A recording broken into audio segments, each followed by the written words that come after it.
Yeah, it felt great to be a mom, to have a little baby.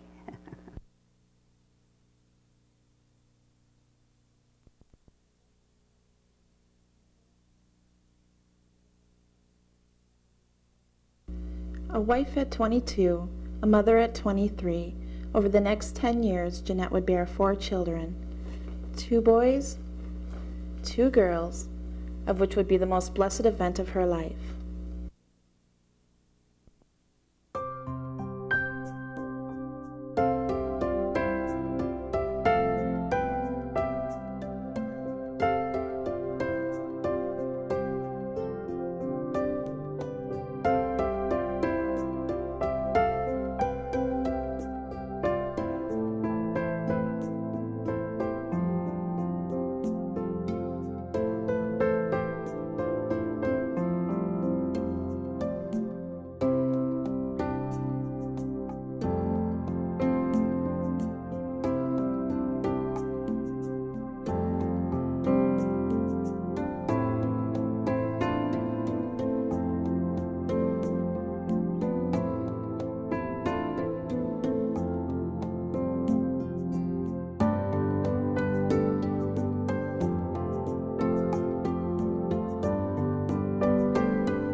Sunday, July 15th, 1946.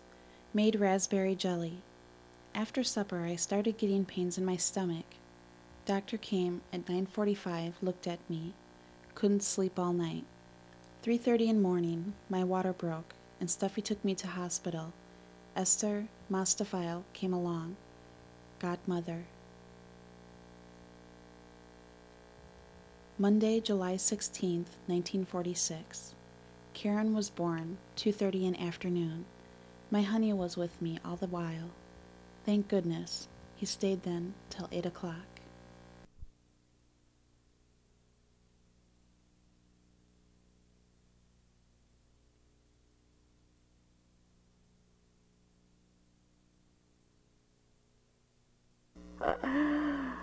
Oh. And your first child was who?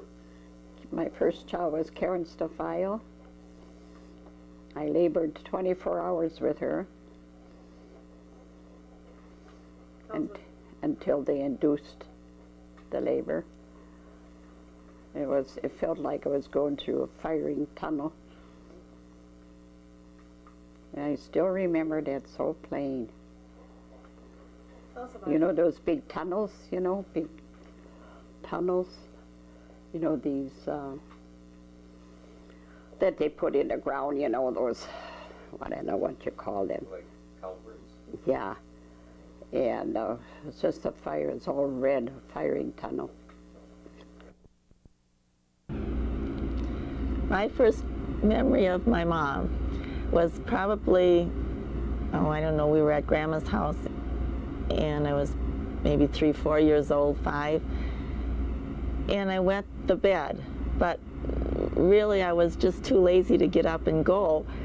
When my mom got me up in the morning, she said, "Oh, Karen, you wet the bed." And that's all. She didn't yell or scold at me or nothing, and then she went on to change the bed. And that's my first recollection, I think, of her. When we lived at Grandma Staffeil's, I can't remember too much about her, but I do remember she would get us all cleaned up on Saturday night, and we'd be able to stay up and watch Saturday night theater. We'd sit on the couch, me and Steve, and we got to stay up late that night. And then there was one other time when my friend, I think her name was Susie Butler, and I must have went to the store, although I don't remember that. I just remember my mom telling me that I shouldn't ask if I wanted something out of her purse, because I must have taken some money or something, and she just told me to ask before I just went and took it. That's really all I remember too much about it. Other things that I remember of Mom were, she would take us swimming at Park Street sometimes.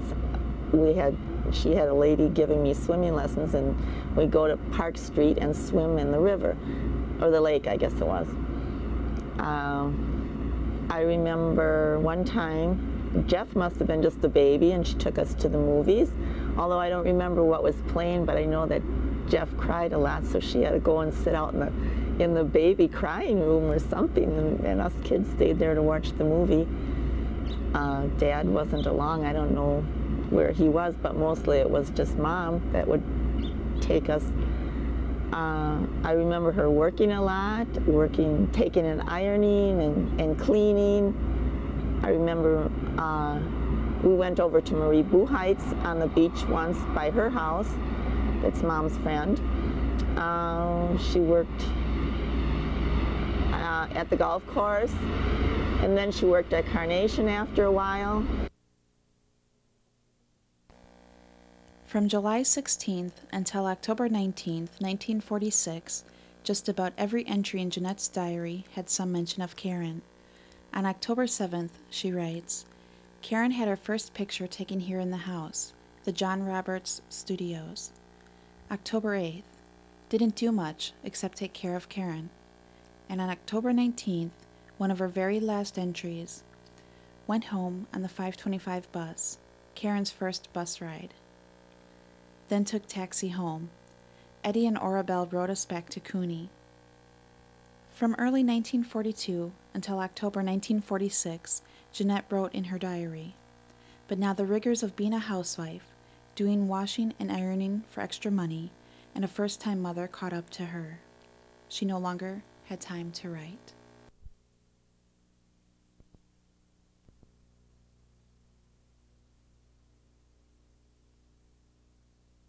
How did it feel when your second child was born?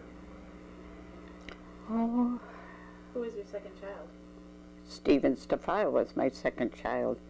I still remember when he was born, they held him by his 2 feet, and then he wouldn't cry, and then they hit him, and then he cried.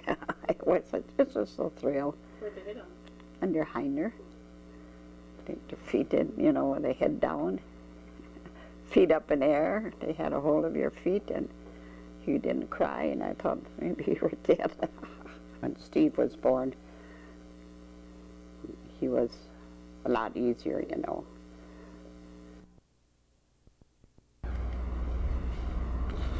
One of my first memories of Ma was she used to take me and Karen places when we were little.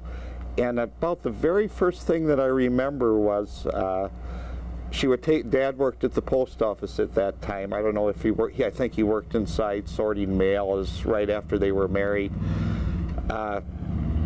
She would take us down there and we'd be in a stroller or whatever, we would walk. But I remember always going inside the post office, and they had like a, remember they had a big painting on the wall. You know, I think it was like ice hockey or something, a big mural, and that always impressed me. But anyhow, down the one side of the post office was a hall and the door, and she would always take us there to meet Dad a lot of times. And I remember running up into his arms and things like that. And this is right after they were first married, and I always remember her doing that. And that was about my very first memory of her. And then other memories I had, I remember I was sick a lot when I was a kid, and I'd always lay on the couch in the living room, and I remember a lot Ma, you know, bringing me soup and rubbing me down with Vicks and things like that, and taking care of me. And I remember also in the summertime we'd eat outside a lot, and Ma would always fix Karen and I sandwiches, and we'd sit on a little table there and eat our supper. And I remember her doing us a lot of things for us when we were little. She really paid a lot of attention to us. Not only at Grandma Staffeil's, I do have some memories of there. I remember how Ma would always take in ironing. I remember that she was always ironing, always had the ironing board set up in the living room, and she used to do Elmer Worth, and I think maybe some other people too. And remember as kids she was always working, and we used to have a raspberry patch because she lived with, her and Dad lived with my Grandma Staffeil, and I remember her picking raspberries, and her and my grandmother would always can raspberries, make jellos, take care of the garden.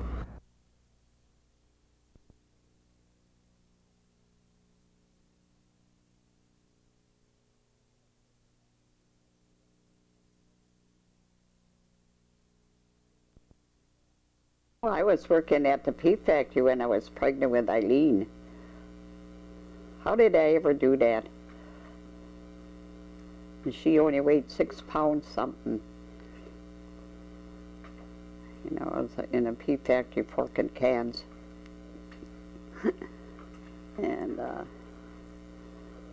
oh, it's a good feeling.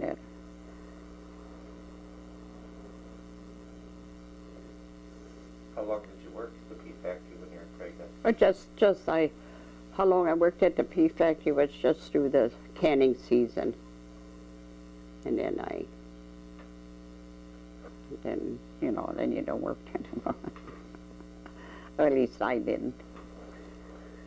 How was your labor with Eileen? Oh, it's all right. She was easiest. You know, Karen was the hardest one. My first one was the hardest one when I labored. Oh, and then I thought never again. Oh, I suffered. And then when Steve came, you know, there was nothing to it, you know. I suppose our first one is always the hardest. Eileen wasn't so bad, but I think the reason she only weighed 6 pounds was because of my working, you know. And the other ones all weighed 8. My first memory of Ma is when they were building the house that she still lives in. They were talking to one of the Bent's boys about moving the walls over.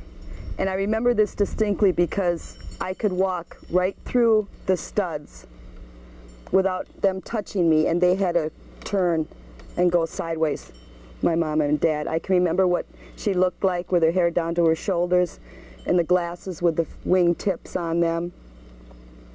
And I think that memory stuck with me so much because I was so young and never seeing a house with walls with boards or studs sticking up, and them talking about making the changes.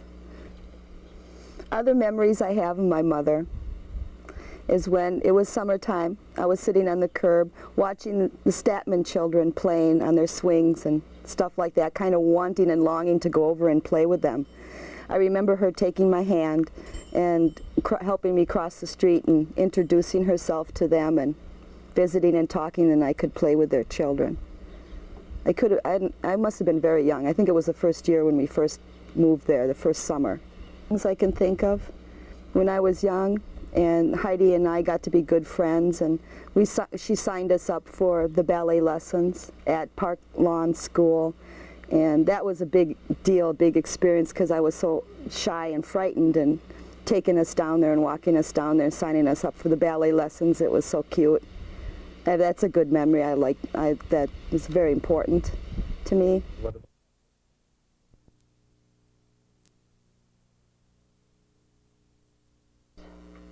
Was because of my working, you know, and the other ones all weighed 8, except for Jeffrey. Now he weighed almost 10 pounds.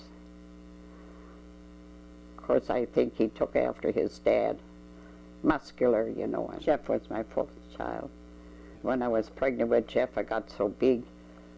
Holy cats! I weighed up to from 120 to 170.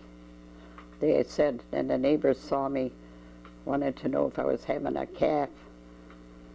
Isn't that sad? Sure.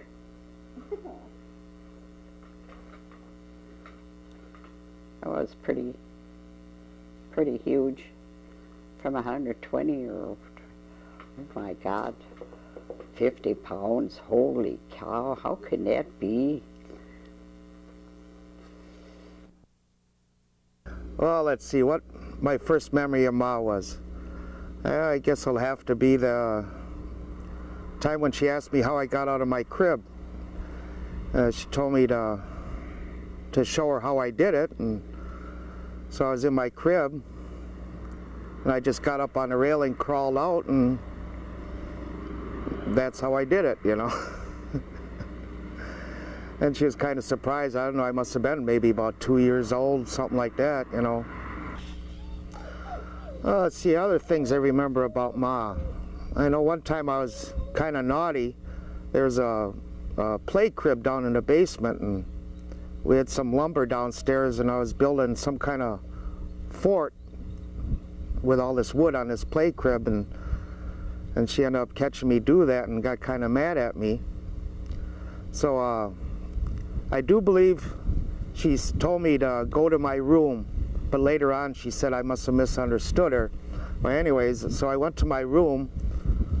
I didn't want to be there, so I snuck out the window, ran away for that afternoon, you know, until several hours later, then Dad found me and took me home.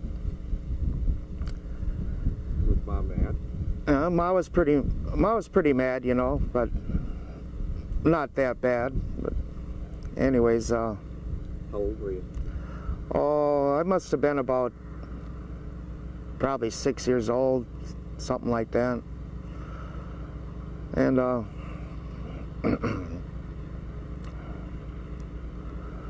see, I always used to remember her too, coming home on her lunch break from work, always in kind of a hurry to get home, you know, and then she always used to walk so fast, always got that arm swinging. It's kind of funny. And then a lot of times in the morning, when she'd get off of work, I think I was getting ready for school, she'd always do her exercises. I remember one in particular, she used to get down on the ground, sit on her butt, and started walking across the room on her hinder, you know. It's kind of comical because you could hear the floor, you know, banging around as she was going across the floor, you know. That was always pretty funny, watching her do that. What was it like raising a family and working? A lot of work, always busy. Sad times, good times, happy times. It all goes with life. How did you manage working and raising a family? And I worked, I used to only get 2-3 hours sleep, and I was on the night shift, and I only laid down when Jeff was only 14 months old, and then I'd always lay down when he took a nap. That's the time I got sleep. Maybe 2-3 hours, that's all I ever got. Who took care of the kids otherwise? And then Karen was older, then she always took over. Of course, kids always fight, you know, too, when you're not home. When my mother worked, my older sister Karen used to take care of us. She used to, Ma would have the suppers prepared, and she'd have to warm them up or do the finishing touches on the cooking and stuff like that. I usually would stop over at my grandma Staffeil's and eat supper there because she loved to cook for me first, and then I'd come home and I'd have 2 suppers.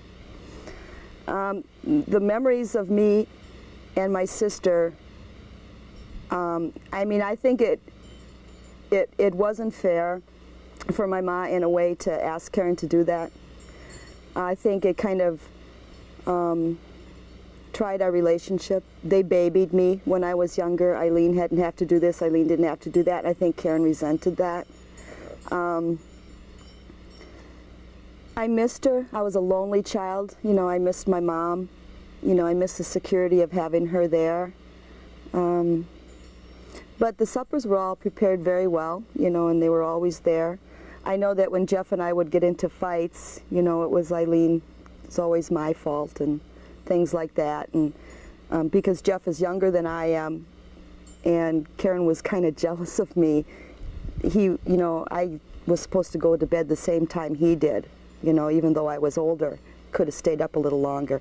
I felt, you know, now that I can look back in the older years, I think it wasn't that fair to ask Karen to do that. I think it was too big of a responsibility at her age. She really isn't that much older than me. I know she did a good job. She did the best she could. She tried. And then, you know, being my older sister, I looked up to her and I admired her, and I tried, you know, followed and tagged along and stuff like that. When I can't remember her name, Donna and stuff like that. I thought she was so cool. I remember when Mom started working at Carnation, and she would always have things ready for me to cook or bake and put in the oven, like meatloaf or whatever it might be, and I would always, I think, clean up the kitchen and do the dishes. And too much of the kids I don't remember, although, so I couldn't have bothered me all that much. I guess they probably ran around the neighborhood a lot. I know Jeff did, because I had to go looking for him or calling him every night when it would get dark, and he would always play with the Silky boys, and I would have a hard time rounding him up, but that's really all I can remember about that, so it didn't really bother me all that much. Did you feel any resentment towards it? No. Take care of it? No, I was there and I just did it. It didn't bother me.